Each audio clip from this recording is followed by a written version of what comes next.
দুনিয়ার জমিনে হযরতে ফাতেমা রাদিয়াল্লাহু তাআলা আনহার তখন পর্যন্ত বিয়ে শাদী হয় নাই।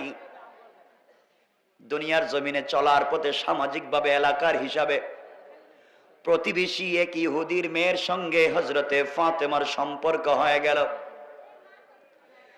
কেউ বলেছেন এই সম্পর্ক 6 বছরের, কেউ বলেছেন এই সম্পর্ক 12 বছরের। দীর্ঘদিন পর্যন্ত এক ইহুদির মেয়ের সঙ্গে হযরতে ফাতেমা রাদিয়াল্লাহু তাআলা আনহার সম্পর্ক হয়ে গেল। দীর্ঘদিন একসাথে চলতে লাগলেন। ইহুদির মেয়েটা প্রতিদিন সকালবেলা ফাতেমার কাছে আসে, বিকেল বেলা চলে যায়। দীর্ঘদিন চলতে চলতে উত্তম আদর্শ শিখে ফেলল, ফাতেমার চরিত্র সম্পর্কে জানতে পারল। কিন্তু মেয়েটা তখন পর্যন্ত মুসলমান হয় নাই। মেয়েটা একদিন বাবার কাছে গিয়েছে। ইহুদি ডাক দিয়া বলেছে, মেয়ে তোমার বয়স কম হয় নাই মা, বয়স হয়ে গিয়েছে, আমি তোমাকে বিয়ে দিতে চাই। বয়স হয়ে যাচ্ছে, আমার আর কোনো সন্তান নাই, একমাত্র তুমি ছাড়া, কোটি কোটি টাকার সম্পত্তি, এই জন্য তোমাকে বিয়ে দিতে চাই। মেয়ে ডাক দিয়া বলছে, আব্বাজান আপনি আমাকে বিয়ে দিতে চান বাবা, এই বিয়েতে আমি না রাজি হয়ে পারি না। অবশ্যই আপনার কথায় আমি রাজি হয়ে যেতে হবে, কারণ বাবা হিসাবে বলছেন।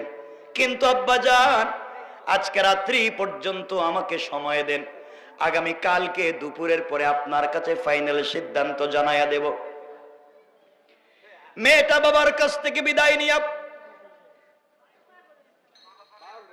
রাত কাটিয়ে দিয়ে সকাল বেলা ওই মেয়েটা ঘুম থেকে উঠে কোনো কথা না বলে ফাতেমা রাদিয়াল্লাহু তাআলা আনহার বাড়িতে পৌঁছে গেছে। রে মনোযোগ দিয়া শোনো, কি তোমাদেরকে বলতে চাই। হযরতে ফাতেমা রাদিয়াল্লাহু তাআলা আনহার কাছে চলে এসেছে, ডাক দিয়া বলেছে, বোন রে আজ আমি এসেছি তোমার কাছে, এই পৃথিবীর সবথেকে বড় ডিসিশন নিতে এসেছি, লাইফের সবথেকে বড় ফাইনাল সিদ্ধান্ত নিতে চাই। ফাতেমা ডাক দিয়া বলছেন, বোন রে কি নিতে চাও তুমি আমাকে বলো। মেয়ে ডাক দিয়া বলছে, ফাতেমা তুমি মুসলিম, আমি ইহুদি, দীর্ঘদিন থেকে তোমাকে আমি চিনি, তোমার আদর্শ সম্পর্কে আমার ধারণা হয়েছে এই পৃথিবীতে আসমানের নিচে জমিনের উপরে একমাত্র কেবলমাত্র বিশ্বস্ত আমানতদার একমাত্র তোমাকে মনে করি। পৃথিবীতে এত আমানতদার আর কাউকে মনে করি না, বিশ্বাস করি না। তোমার কাছে এসেছি, আমার জিন্দগির ফাইনাল সিদ্ধান্ত নিতে চাই। ফাতেমা ডাক দিয়ে বলছেন, বলো কি সিদ্ধান্ত নিতে চাও। মেয়ে ডাক দিয়ে বলছে, ফাতেমা আমার বাবা আমাকে বিয়ে দিতে চায়। এই পৃথিবীতে বাবার একমাত্র কেবলমাত্র শুধুমাত্র একটা সন্তান আমি, বাবার সম্পদের অভাব নাই, আমাকে বিয়ে দিতে চায় বাবা। এই বিয়েতে আমি রাজি হব কিনা আমি বুঝতে পারি না। বাবা আমাকে বলে দিয়েছে যার কাছে আমাকে বিয়ে দিতে চায় ও হচ্ছে এই এলাকার সবথেকে সম্ভ্রান্ত ইহুদির ছেলে, শিল্পপতি, কোটি কোটি টাকার মালিক, এক ইহুদির ছেলের সঙ্গে আমাকে বিয়ে দিতে চায়। ফাতেমা তোমার কাছে জানতে চাই, বাবা যেই ছেলের সঙ্গে বিয়ে দিতে চায় ওই বিয়েতে আমি রাজি হব কিনা। ফাতেমা ডাক দিয়ে বলছেন, বোন রে আমি মুসলিম, তুমি ইহুদি, তোমার পার্সোনাল লাইফে আমি কোনো পরামর্শ সিদ্ধান্ত দিতে পারি না। মেয়ে ডাক দিয়া বলছে, ফাতেমা এই পৃথিবীতে ধর্ম নিয়ে আমি তোমার সঙ্গে এই মুহূর্তে কথা বলতে চাই না। পৃথিবীতে আমার বাবাকে এতটুকুন বিশ্বস্ত আমানতদার মনে করি না। আমার জিন্দগিতে চলার পথে তোমাকে যতটুকুন বিশ্বস্ত আমানতদার মনে করেছি, একমাত্র তোমার কথার উপরে বড় করে আমি বিয়ে করতে পারি। এবার ফাতেমা ডাক দিয়ে বলছেন, বোন শোনো, কোন বাবাই চায় না তার মেয়েটা কষ্টে থাকুক, খারাপ জায়গায় বিয়ে হয়ে যাক। কোন বাবারাই তো চাইবে না, পৃথিবীর সকল বাবারাই তো চায় তার মেয়েগুলা ভালো থাকুক, শান্তিতে থাকুক। আমার মন বলছে তোমার বাবা তোমার জন্য যেই ছেলে ঠিক করেছেন, পাত্র নির্ধারণ করেছেন, ওই বিয়েতে তুমি রাজি হয়ে যাও, হয়তো কল্যাণ আছে। মেয়ে ডাক দিয়া বলছে, ফাতিমা তুমি বলেছো এই বিয়েতে রাজি হয়ে যেতে, আমি রাজি হয়ে যেতে পারি ফাতিমা, তোমার কথার উপরে ভিত্তি করে আমি বিয়েতে রাজি হয়ে যেতে পারি, কিন্তু আমার একটা শর্ত আছে। ফাতেমা বললেন, বলো না শর্ত কি, কি বলতে চাও? মেয়ে ডাক দিয়া বলছে, ফাতেমা শর্ত হলো তুমি যদি আমার বিয়েতে যাও, তুমি আমার বিয়েতে গিয়ে আমার পাশে বসে পৃথিবীর শ্রেষ্ঠ একটা আমানতদার ভদ্র মেয়ে আমার সম্পর্কে যদি আশীর্বাদ করে দে, আমার জন্য দোয়া করে দে, সৃষ্টিকর্তা হয়তো আমাকে কল্যাণ দান করবে। তুমি যদি আমার বিয়েতে না যাও, আমি কেমনে বিয়ে করতে পারি বলেন? ফাতেমা ডাক দিয়ে বলতেন, শোনো বোন, তুমি ইহুদি, আমি মুসলিম, তোমার বিয়েতে আমি যেতে পারি না। মুসলমানেরা আমাকে আমার বাবাকে নিয়ে টিটকারি করবে, গালি দিতে পারে, আর তোমার বিয়েতে আমি গেলে ইহুদিরা তোমার বাবাকে টিটকারি করতে পারে, গালি দিতে পারে। এই জন্য আমি তোমার বিয়েতে যেতে পারবো না, মাফ করে দিবা। মেয়েটা দাঁড়িয়ে চোখের পানি ছেড়ে ডাক দিয়ে বলছে, ফাতেমা তুমি যদি আমার বিয়েতে না যাও, সৃষ্টিকর্তার শপথ করে বলছি, আমি মৃত্যুবরণ করতে পারি, পৃথিবী ধ্বংস হয়ে যেতে পারে, এই পৃথিবীর কোন ছেলেকে তুমি ছাড়া আমি বিয়ে করব না। এত আসতে বললেন। ফাতেমা বিকি হয়ে গেলেন, ফাতেমা বিকি হয়ে গেলেন, ডাক দিয়া বলেছেন, বোন রে যাও, তুমি যাও, এই মুহূর্তে তোমার বাড়িতে চলে যাও, ইনশাআল্লাহ টেনশন করো না, অবশ্যই আমি তোমার বিয়েতে যাব। পড়েন সুবহানাল্লাহ। মেয়েটা আস্তে আস্তে করে বাবার কাছে গিয়েছে, বাবাকে ডাক দিয়া বলেছে, বাবা তোমাকে বলেছি আজকে আমি ফাইনাল সিদ্ধান্ত জানিয়ে দিতে চাই, বাবা তুমি আমার জন্য ছেলে ঠিক করেছো, বাবা হিসাবে আমার জন্য খারাপ চাইবা না আমি জানি। ও বাবা তুমি যে ছেলে ঠিক করেছো আমি বিয়েতে রাজি। ইহুদি খুশি হয়ে গিয়েছে, আনন্দ করে ডাক দিয়ে বলছে, মেরে আমার জিন্দগিতে আর কোনো কষ্ট নাই, একমাত্র সন্তান বিয়েতে রাজি হয়ে গিয়েছে, আমি সবাইকে দাওয়াত করি। মেয়ে ডাক দিয়ে বলছে, আব্বা জান আমি যে বিয়েতে রাজি, আমার শর্ত আছে। ইহুদি ডাক দিয়া বলছে, মেরে মা তোমার শর্ত কি আমাকে বলো। মেয়ে ডাক দিয়া বলছে, আব্বা জান আমার শর্ত হলো, আমি আমার বান্ধবী মুহাম্মদ ইবনে আব্দুল্লাহর মেয়ে ফাতেমাকে ইনভাইট করেছি, ফাতেমাকে দাওয়াত করেছি, ও আমার বিয়েতে আসবে, আমার পাশে বসে থাকবে, এই শর্তে আমি বিয়েতে রাজি। ইহুদির যেন আসমান ভেঙে মাথায় পড়েছে, পায়ের রক্ত যেন মাথায় উঠে গিয়েছে, বলে কি ডাক দিয়ে বলছে, মেরে মুহাম্মদ আমার জাত শত্রু। জোরে বলেন, মুহাম্মদ আমার জাত শত্রু, আমার ধর্মের বিরুদ্ধে চলে গিয়েছে, আমার সোসাইটির সঙ্গে মিলে না, সামাজিকতা নাই, তার সঙ্গে কেমনে আমার চলাফেরা হবে? এর মেয়ে যদি আমার বাড়িতে আসে সমাজে মুখ দেখাতে পারবো না, প্রয়োজন বুঝে পৃথিবীর কোন ছেলের কাছে তোমাকে বিয়ে দিব না, এভাবেই রেখে দেব, এরপরেও ফাতেমাকে এই বাড়িতে আসতে দেব না।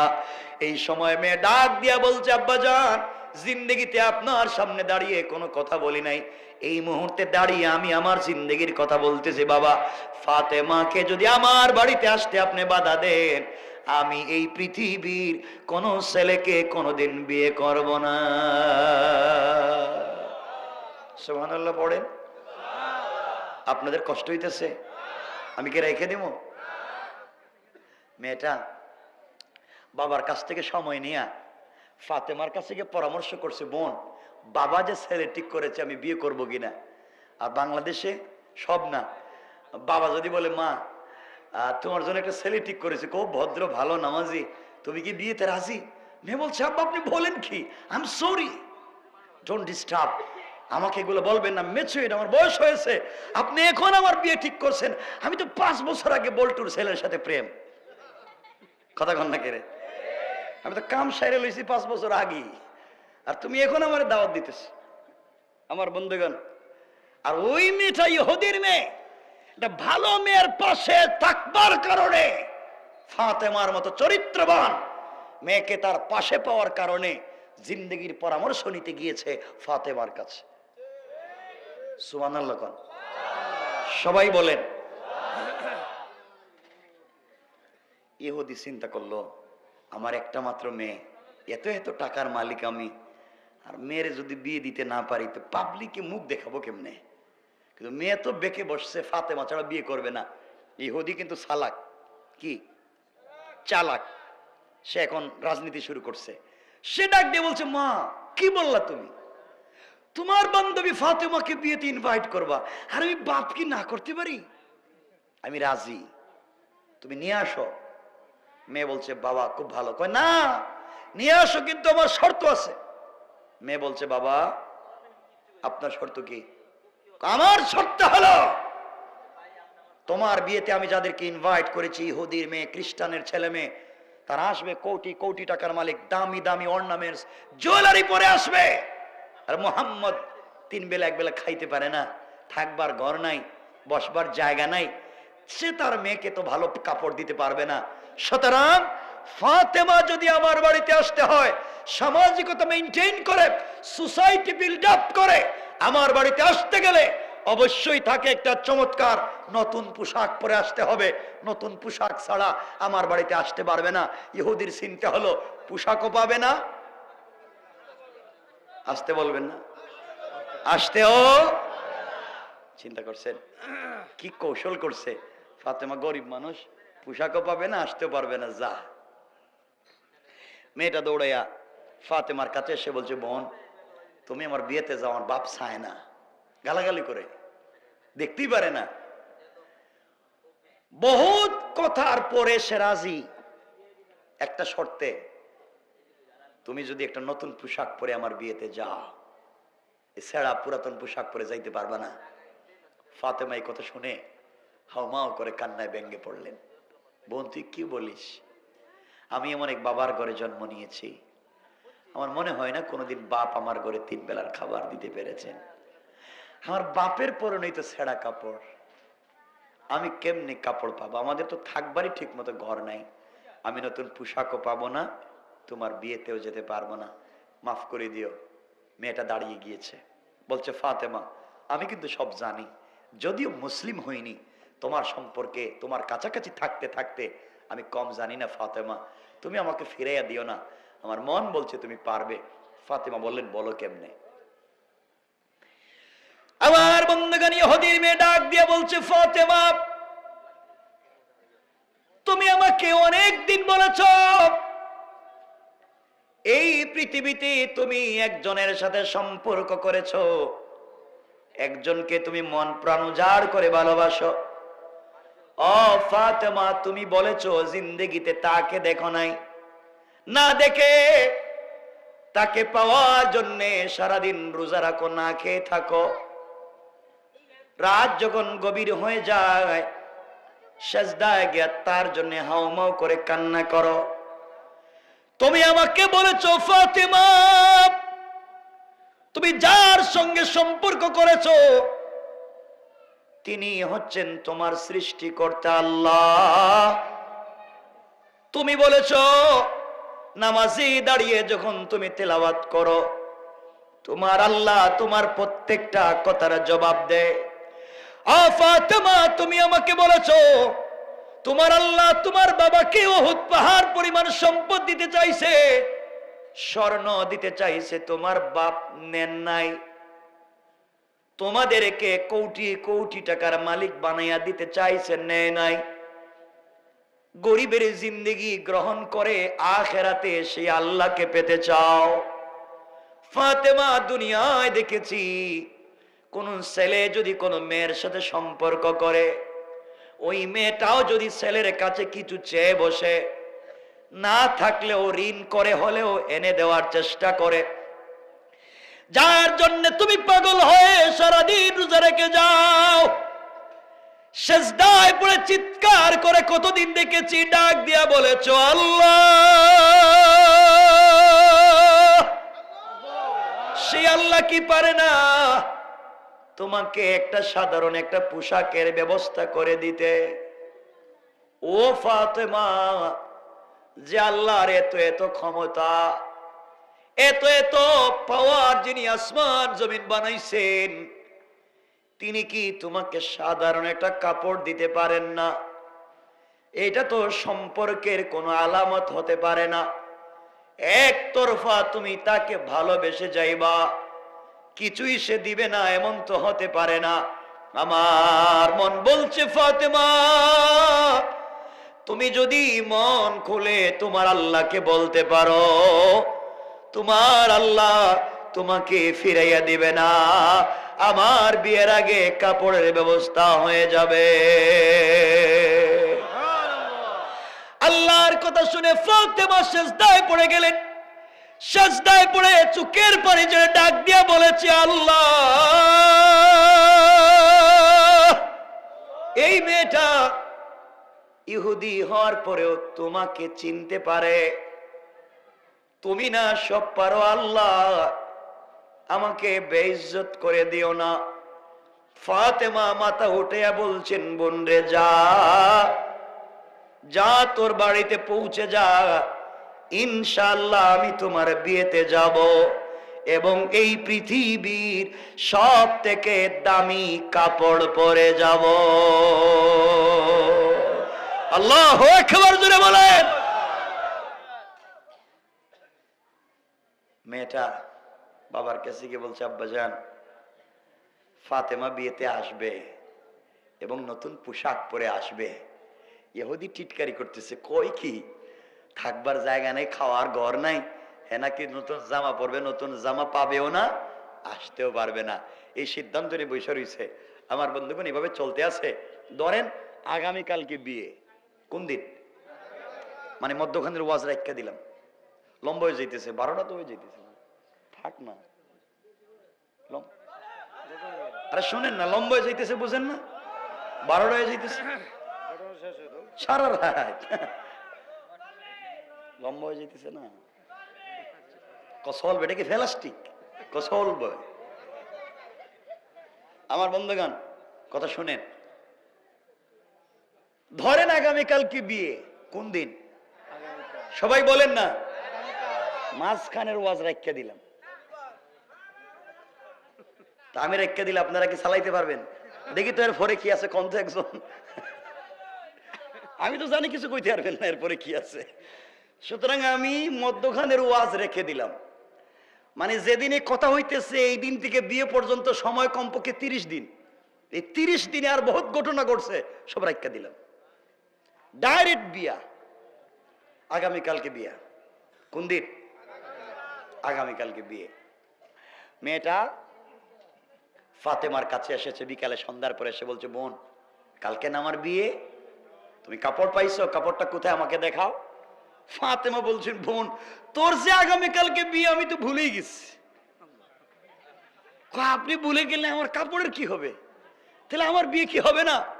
ফাতেমা বললেন, বোন শোন, আমি এমন একজনের সাথে প্রেম করি, আমি এমন একজনকে ভালোবাসি যিনি একটা সেকেন্ডে আসমানকে জমিন বানাতে পারে, জমিনকে আসমান বানাতে পারে, সাগরকে নগর বানাতে পারে, নগরকে সাগর বানাতে পারে, ধনীকে গরিব বানাতে পারে, গরিবকে ধনী বানাতে পারে, একটা মুহূর্তে পারে। আর এখনো তো এক রাত বাকি আছে, আমার বিশ্বাস এই রাতের ভিতরে সে ব্যবস্থা করেই দিবে ইনশাআল্লাহ। কেমন বিশ্বাস আল্লাহর প্রতি, চিন্তা করে আমার বন্ধুগণ। রাত্র গভীর হয়ে গিয়েছে, আমাদেরও ফাতেমারও গভীর রাত্রে। হযরতে ফাতেমা মুসল্লা বিছাইয়া দিয়েছেন, জায়নামাজ বিছাইয়া দিয়েছেন, সেজদার মধ্যে গিয়ে কাঁদতেছে, আল্লাহ আপনি আমার চিনেননি। আল্লাহ আমি যদি বলি ফাতেমা, আল্লাহ আমি তোমারই চিনি, আর তুমি যদি বলো ফাতেমা নামে কাউরে চিনি না, আল্লাহ আমি কই যাব, আমার যে কিচ্ছু নাই। এখন সত্যি যদি আপনি চিনেন আমাকে, এটা যদি সত্য হয়, তাহলে আজকে একটা জিনিস চাইবো, যদি ফিরাইয়া দেন বুঝবো আপনি আমার চিনেনি না। আল্লাহু আকবার বললেন না? আরে সম্পর্ক যদি গভীর হয়, সম্পর্ক যদি চমৎকার হয়, তাহলে অভিমান করা যায়। ঠিক কিনা বলেন? না মিথ্যা বললাম?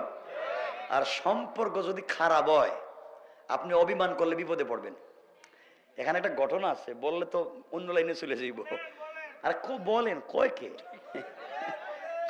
ভাই, 12টায় যেতেছে। শোনেন শোনেন না, এক ছেলে বিয়ে করছে নতুন, ধরেন স্ত্রী খুব স্মার্ট, বিউটিফুল, চমৎকার। এখন বাবার বাড়ি গিয়ে আর আসে না, ছেলেও তাকে মন প্রাণ উজাড় করে ভালোবাসে, আসে না। ফোন দিয়ে বলছে তুমি আসো, আসতাম না। তুমি আমাকে ছাড়া থাকতে পারবা? কয় দেখি, ট্রাই করি। ছেলেটা মন প্রাণ উজাড় করে ভালোবাসে, কিন্তু মেয়েটা আসতে চায় না। সত্যি যদি তাকে মন প্রাণ উজাড় করে ভালোবেসে থাকে, কি করবে কোন তো?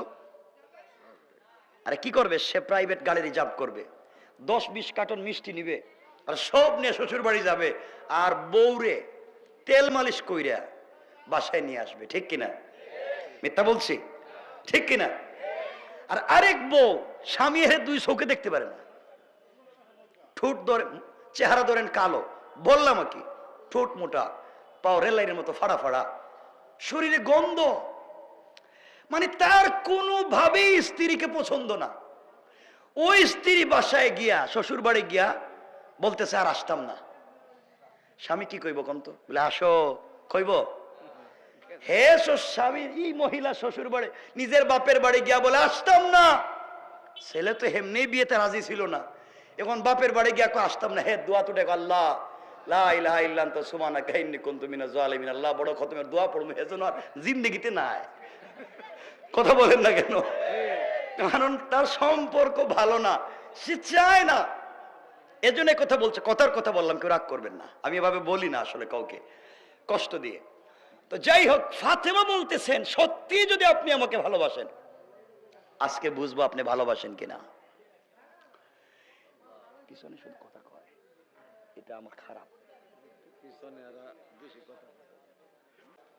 কোনদিন তোমাকে ছেড়ে দিলাম না, পুরা জিন্দেগি তোমাকে মনে রাখলাম। আল্লাহ, এই দিন জীবনে তোমার কাছে আমি কিছুই চাইলাম না, খেয়ে না কে সারাদিন ইবাদত করি, ইন্তেকালের পরে যেন তোমাকে পেয়ে যাই। আয় আল্লাহ তাআলা, আজ আমি তোমার কাছে একটা জিনিসের আবদার করতে চাই, ওইটা ফাতেমার সৌন্দর্য বাড়াবার জন্য না, ফাতেমার মানসিক আর শারীরিক সৌন্দর্য বাড়াবার জন্য না। আল্লাহ, আজ আমি তোমার কাছে একটা কাপড়ের আবদার করব। আমার বাবা দ্বীনের দাওয়াত নিয়ে মানুষের ঘরে ঘরে যান, আমি মেয়ে মানুষ হওয়ার কারণে যেতে পারি না। আয় আল্লাহ তাআলা, আমি ইহুদির মেয়ে বিয়ে বাড়িতে আগামী কালকে যেতে চাই, তুমি যেখান থেকে পারো আমাকে একটা কাপড়ের ব্যবস্থা করে দাও। ওই কাপড় পরে ইহুদির মেয়ের বিয়ে বাড়িতে যেতে চাই, আমার সৌন্দর্য বাড়াবার জন্য না, ওই বাড়িতে যাওয়ার পরে যেন দ্বীনের দাওয়াত হয়ে যায়। ওই বাড়িতে যত মহিলারা একত্রিত হবে, জমা হবে, ওরা যেন আমার কাপড়ের দিকে তাকাইয়া কালিমা পড়ে মুসলমান হয়ে যায়। আল্লাহ, এমন একটা কাপড় তুমি দিও যেন আমি ওখানে গেলে যেন দ্বীনের দাওয়াত হয়, এটা দেও না আমাকে। এই বলে ফাতেমা দোয়া শেষ করলেন, মুসল্লা রাইখা দিলেন, কাপড়ের কোন খবর নাই। হঠাৎ করে ঘরের পশ্চিম কর্নারে থাকাইয়া দেখে 2টা কাপড়ের প্যাকেট। আসতে বলবেন না কিন্তু। কাপড়ের প্যাকেট হাতে নিছে, কি রে, দরজা জানালা সব বন্ধ, কাপড় কোত্থেকে আসলো, কে দিয়ে গেল? ফাতেমা কাপড়গুলো হাতে নিয়ে কলিজার টুকরা প্রিয় বাবা হাবিবুল্লাহ রাসূল পাকের কাছে গিয়ে কান্না করে বলছে, আব্বা, আল্লাহর কাছে কান্না করে কাপড় চাইলাম, কে করে রেখে গেছে আমি জানি না, এই যে 2টা কাপড়ের প্যাকেট। নবীজি প্যাকেটগুলো হাতে নিলেন, একটা প্যাকেট খুললেন, খুলে দেখেন একটা প্যাকেটে একটা সালোয়ার, একটা কামিজ, আরেকটা প্যাকেটে দেখেন একটা ওড়না, ডিজাইন করা, বডিতে স্টোন দিয়া, পাথর দিয়া, আর সুন্দর করে তার এই কাপড়ের সুন্দর করে ডিজাইন করা, পারফিউমের গ্রান বের হচ্ছে, ওড়নার মধ্যে গ্লাসের টুকরা দিয়ে ডিজাইন করা। নবীজি চিন্তা করলেন, কাপড় 3টা, আবার এত ডিজাইন, এটা তো দুনিয়ার কোনো সাধারণ পাবলিকের কাজ না। 2 প্যাকেটে 3 কাপড়, এটা তো জান্নাতের কাজ। কারণ জান্নাতি মহিলাদের পোশাক হবে জান্নাতে 3টা, সালোয়ার কামিজ আর ওড়না। ওড়নার দাম কত, সালোয়ার কামিজের দাম কত, এটা তো বলা দূরের কথা। আমি যদি যে স্টোন কাপড়ের ডিজাইনে যে পাথরের টুকরা দেওয়া, এটার ওয়াশ করলেও 2 ঘন্টা লাগবে। আসতে বলেন আল্লাহু আকবার বলেন না। পাথরে যে পাথর, কাপড়ে যে পাথর দিয়ে ডিজাইন করে, এটা বললেই 2 ঘন্টা শেষ হবে না। নবীজি চিন্তা করলেন আসলো কোত্থেকে এত ডিজাইন, কি দিয়ে গেল? হঠাৎ করে নবীজি শোনেন ঘরের দরজায় কে নক করতেছে। নবীজি দরওয়াজা খুলে দিলেন। জিবরিল আমিন ঘরের ভিতরে প্রবেশ করলেন। জিবরাইল ঘরের ভিতরে প্রবেশ করে সালাম দিয়ে বলছেন, ইয়া রাসূলুল্লাহ, আপনার ভাঙ্গা ঘরে থেকে আপনার কলিজার টুকরা মেয়ে ফাতেমা আল্লাহর সঙ্গে এমন সম্পর্ক করেছে, কান্না করে আল্লাহর কাছে কাপড়ের আবদার করেছে। আর আল্লাহ তাআলা আমি জিবরিল আমিনকে দিয়া জান্নাতুল ফিরদাউস থেকে 1 সেট কাপড়ের ব্যবস্থা করে দিয়েছে। সুবহানাল্লাহ, জোরে পড়েন। নবীজি কাঁদলেন, অনেকক্ষণ কাঁদলেন যে আমার মেয়ে আমার ঘরে থেকে খেয়ে না খেয়ে কি আদর্শ শিখছে। অনেকক্ষণ কাঁদলেন। কান্না করার পরে মেয়েকে ডাক দিয়ে বলছেন, মা এই কাপড়টা নিয়ে যাও, আগামীকালকে বিয়েতে যাইও, পর্দার সাথে যাইও। কেমনে পর্দার সাথে যাইও, এটা বলার কারণ কি ছিল? হেডের ওয়াজ করলে তো আজকে রাত শেষ হইয়া সকাল হয়ে যেতে পারে, কালকেও থাকবো। কারণ নবীজি এজন্য বলছেন, এখানে লম্বা ইতিহাস। কারণ মহিলারা যেদিন নতুন পোশাক পরে, নতুন ড্রেস আপ করে, ওদিন কিন্তু পর্দা করে না। কি বলেন? যেদিন মার্কেটে যায়, যেদিন কনভেনশন হলে যায়, পার্টিতে যায়, ওদিন কি খুব পর্দা করে? কথা বলেন না। এই জন্য নবীজি বলছেন, ফাতেমা বিয়েতে যাইও, পর্দার সাথে যাইও। ফাতেমা তেমনি যাবি পর্দার সাথে। হযরতে ফাতেমা কাপড়টা পরলেন। একে তো বিশ্ব নবীর ঔরসে খাদিজাতুল কুবরার গর্ভে জন্ম নেওয়া ফাতেমা, আল্লাহ যাকে সাইয়্যিদাতুন নিসাই আহলিল জান্নাহ বানাতে চায়, জান্নাতি মহিলাদের নেত্রী বানাতে চায়। আল্লাহ যাকে সাইয়্যিদা শাবাবি আহলিল জান্নাহ, জান্নাতি যুবকদের নেতা হাসান হুসাইনের মা বানাতে চায়। আল্লাহ যাকে আসাদুল্লাহিল গালিব, আল্লাহ যাকে বিজয়ী বাঘ বানিয়েছে, হযরতে আলীর স্ত্রী বানাতে চায়। ওই মহিলা কি কম সুন্দর? এমনিই তো ফাতেমা সুন্দর, তার উপরে পড়েছে জান্নাতি পোশাক, নূরুন আলা নূর।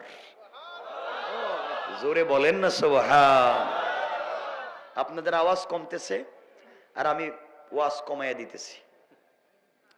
এখন কিন্তু 12টা হয়েছে, কিন্তু হয়েছে না ভাই? এভাবে থাক, আজকে আর একদিন এসে ওয়াজ করে দিই মনে। হ্যাঁ কি কয়? আপনাদের কষ্ট হইতেছে না? না, ওয়াজ করতেছি আমি তো, আর কষ্ট হইতেছে আপনাদের। সংক্ষেপ, একেবারে সংক্ষেপ। আপনাদের কথা রাখছি, কথা রাখছি, কথা বলবো, কিন্তু আমি যখন রেখে দেব কেউ বলতে পারবেন না চালান, এটা তো বিপদ। বলতে পারবেন না কিন্তু বলেন ইনশাল্লাহ, বলেন এই যে ইনশাল্লাহ, আবার বলেন ইনশাল্লাহ, এই যে ইনশাল্লাহ। এটার নাম ওয়াদা। এটার নাম কি? রাসূল বলেছেন, ওয়ালা দীন লিমান লা আহদালা, যারা ওয়াদা দিয়ে ওয়াদা রাখেন এদের কোনো ধর্ম নাই। এর অর্থ আপনারা ওয়াদা দিছেন, আমি রেখা দিলে কিছু কইতে পারবেন না।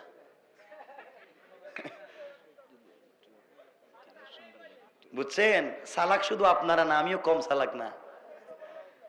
এই তো এখন রেখা দিলে কিছু কইতে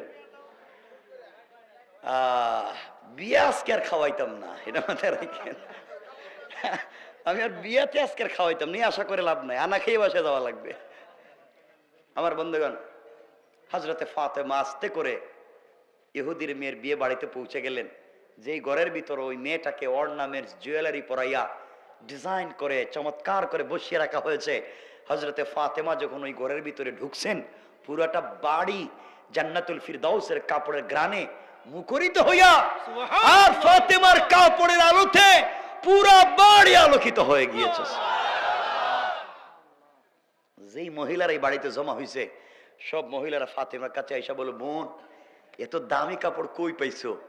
আমাদের কাপড় কি আর তোমার কাপড় কি? তুমি তো গরিবের মেয়ে, এত দামি পোশাক কই পাইলা তুমি? ফাতেমা বলছেন, ওইটা আমি কিনে আনছি। সুবহানাল্লাহ বললেন না?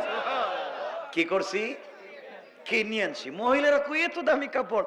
তোমার জিন্দেগিতে তো মার্কেটে যাও নাই, তুমি চিনলা কেমনে? তুমি কোত্থেকে আনছো? কই কিনছি তো। ফাতেমা বললেন ফাতেমাকে মহিলারা বলছে, বোন এটা কই পাওয়া যায়, আমরা কি কিনতে পারবো? ফাতেমা বললেন, শোনো, আমার এই কাপড়টা তোমাদের বডিতে একটা ঘষা লাগাইয়া বাড়িতে যাও, জিন্দেগিতে কিনার তৌফিক নাই, আমি যেটা পড়তেছি তোমরা কিনতে পারবে না। মহিলাদের জিদ কম না বেশি? রাগ উঠে গেছে গা, গরিবের মেয়ে কই কি আমরা নাকি কিনতে পারতাম না? ফাতেমা বলো কোত্থেকে কিনছো? আমরাও কিনবো। ফাতেমা বলেন, তোমাদের বাপ দাদার 14 গোষ্ঠীর সম্পত্তি যদি বিক্রি করো, আমার কাপড়ে যে পাথর আছে এই পাথরও কিনতে পারবা না। সুবহানাল্লাহ বললেন না? রাগ তো আর বেশি উঠছে এখন মহিলাদের। যার বিয়ে হওয়ার কথা, হে আসর থেকে ওইটা বাপের কাছে গিয়ে, আব্বা আমি বিয়েতে রাজি না। কেন? সবকিছু রেডি করলাম, আজকে একটু পরে বিয়ে, তুমি বিয়েতে রাজি না কেন? আমি বিয়ে কেমনে করব?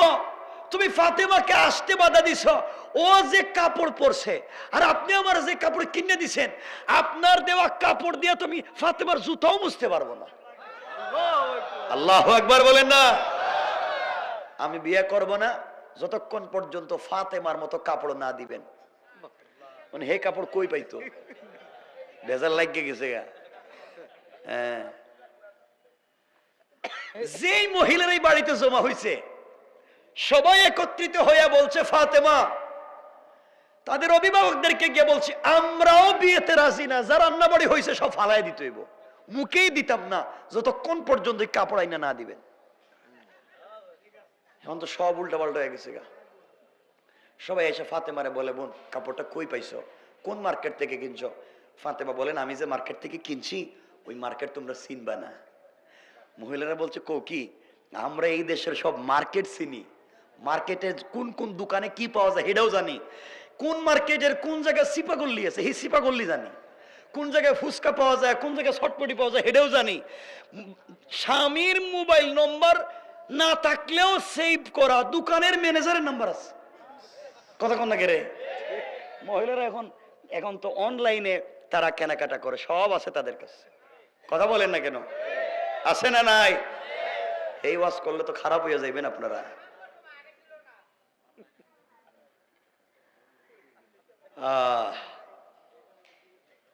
এমন স্বামী আজকাল হইছে, বউ দেখবেন মার্কেটে যায়, সব না কিছু স্ত্রীরা মার্কেটে যায়, একবারে দেখবেন হিল, জুতা, আলতা, আলকাতরা, লিপস্টিক সব লাগাইয়া ব্যাগ একটা কাঁধে নিয়ে ওপরে বাবা গুন্ডার মতো বাইরেছে রাস্তায় যাইতে, ধাক্কাইয়া ফালাইয়া সবরে মানে মারাইয়া ফালাই দিব। মার্কেটে যাইতেছে আর স্বামী, ওই যে স্বামী যেটা বুঝছেন নি আপনারা, স্বামী হে বউর পিছনে বাচ্চা একটা কুলে নিয়ে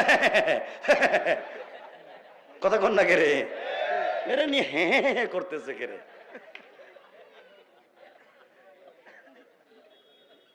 আপনারা বাইচা গেছেন গাছকে আমার বন্ধুগণ। যাক, হযরতে ফাতেমা রাদিয়াল্লাহু তাআলা আনহাকে মহিলারা বলছে, বোন কোন মার্কেট থেকে কিনছো বলো না। ফাতেমা বললেন, তোমরা এই মার্কেট চিনবা না। সবাই বলছে, বোন বলো, আমাদেরকে বলো তুমি কোন মার্কেট থেকে কিনছো, আমরা নামটা কমপক্ষে শুনি, আমরা আজকে বিয়ে হবে না, আজ কিচ্ছু হবে না, কাপড় লাগবে। ফাতেমা বললেন, শোনো, আমি যেই দোকান থেকে কাপড় কিনেছি ওই দোকানের নাম হলো জান্নাতুল ফিরদাউস, আর যেই মার্কেট থেকে কাপড় কিনে নিয়ে এসেছি ওই মার্কেটের নাম জান্নাত। আর ওই মার্কেটে যে রাস্তা দিয়ে গিয়েছি মিরপুরের রাস্তা না, রে খিলকেতের রাস্তা না, এটা হচ্ছে ইহদিনাস সিরাতাল মুস্তাকিম।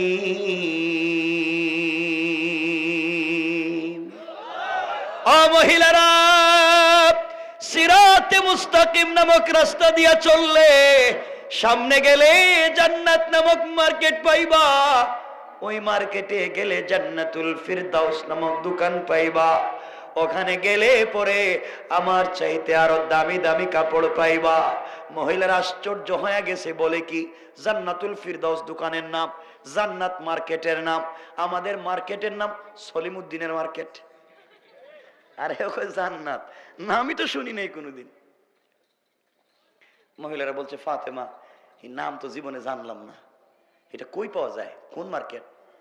ফাতেমা বলছে, না আছে রে, না থাকলে আমি পাইলাম কই, এটা আছে।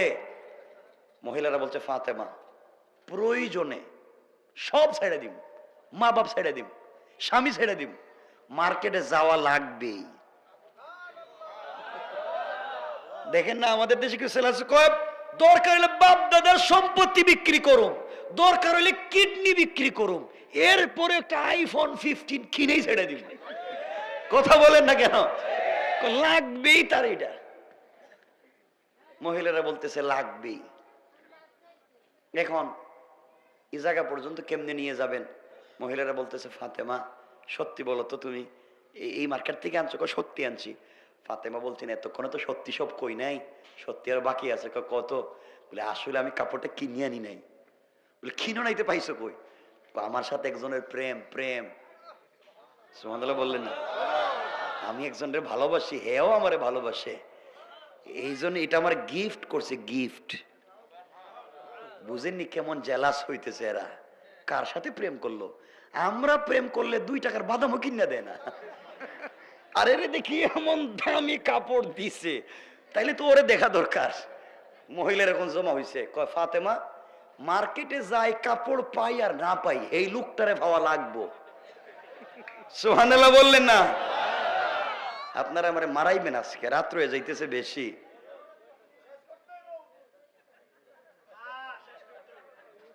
রাখিয়া দিব কিন্তু ভাই, আমি অনেক দূরে যাব, শরীর খারাপ ভাই। আলোচকেরা 4 মাস 5 মাস আলোচনা করে, আর আমাকে 12টা মাসের 12টা মাস কথা বলতে হয়। আমি তো ঢাকা শহরের বড় জায়গায় জুমা পড়াই, আপনারাও তো জানেন। আর এরপরে তো অনেকগুলা জায়গায় তাফসির করি, তখন সারা 12 মাসই তো চলে যায় এভাবে। বাস্তব তো আমারে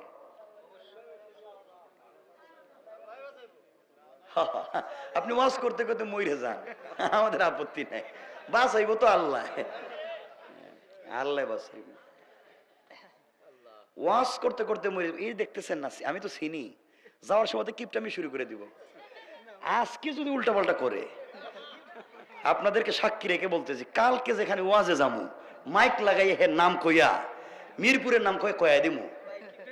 কথা কোন ঠিক কয়া দিমু? এখন দেখছেন নি, ওয়াজ করতে করতে মইরা যান, যাওয়ার সময় কই হুজুর হুজুর।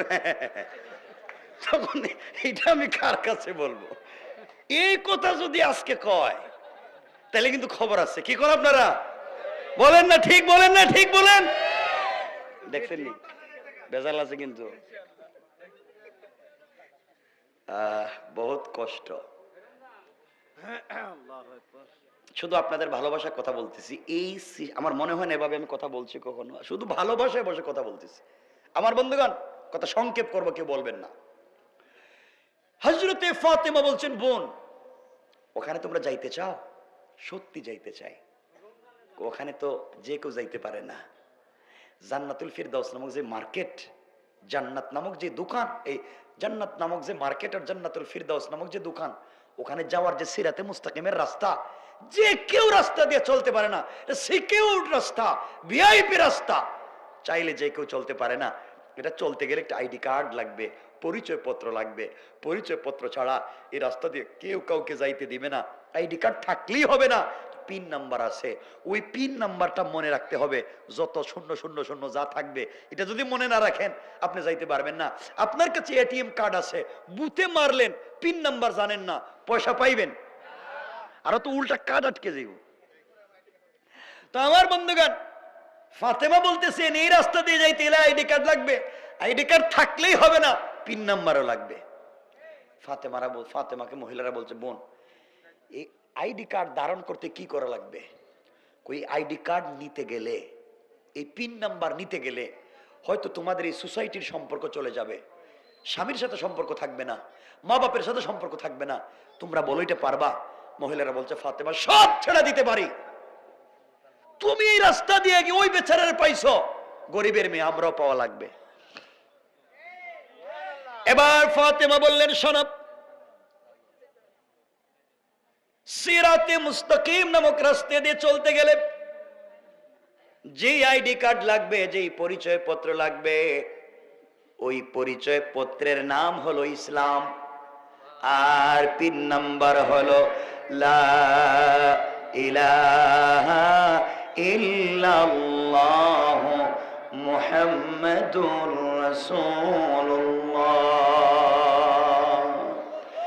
ও মহিলারা, লা ইলাহা ইল্লাল্লাহ নামক পিন নাম্বার দিলে যদি বিশ্বাস রেখে মনে রেখে ইসলাম নামক আইডি কার্ড ধারণ করে সামনে যদি চলো রে, সামনে গেলে সিরাতে মুস্তাকিম নামক রাস্তা পাইবা, আরো সামনে গেলে জান্নাত নামক মার্কেট পাইবা, আরো সামনে গেলে জান্নাতুল ফিরদাউস নামক দোকান পাইবা। ওখানে গেলে আমার মালিক, আমার যার সাথে সম্পর্ক তারেও পাইবা। আর তার সাথে যদি সম্পর্ক হয়ে যায়, সবাইকে ভাবে 8টা 10টার মতো মার্কেট জান্নাত একজন একজনকে দিয়ে দিতে পারে। মহিলারা চিন্তা করছে, তে ইসলাম নামক আইডি কার্ড, কালিমা নামক পিন নাম্বার, এটা কই পাওয়া যায়? ফাতেমা বলছেন এইবার লাইনে আইসো, এটা তো আমার বাপ দে। সুবহানাল্লাহ বললেন না? এটাই তো আমার বাপ দে। আমার বাপ তো সারা দিনই আইডি কার্ড বিতরণ করে, এই পিন নাম্বার বিতরণ করে, এই রাস্তার কথা বলে, এই মার্কেটের কথা বলে, এই দোকানের কথা বলে, এই মালিকের পরিচয় দেয়। তোদের বাপ দাদারা আমার বাপকে গালাগালি করে, মারামারি করে, আমার বাপ তো খারাপ কিছু বলে না, এই কথাই বলে। মহিলারা বলছে ফাতেমা তোমার সামনে দাঁড়িয়ে আমরা কথা বললাম, সবাইকে ছেড়ে দিতে পারি, এরপরেও এই আইডি কার্ড নিয়ে জান্নাতে যেতে চাই।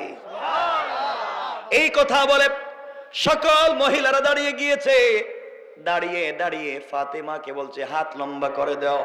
ফাতেমা হাত লম্বা করে দিলেন। একসাথে 350 জন অথবা 352 জন, কেউ বলেছেন 470 জন অথবা 472 জন মহিলা একসাথে কালিমা পড়ে মুসলমান হয়ে যায়।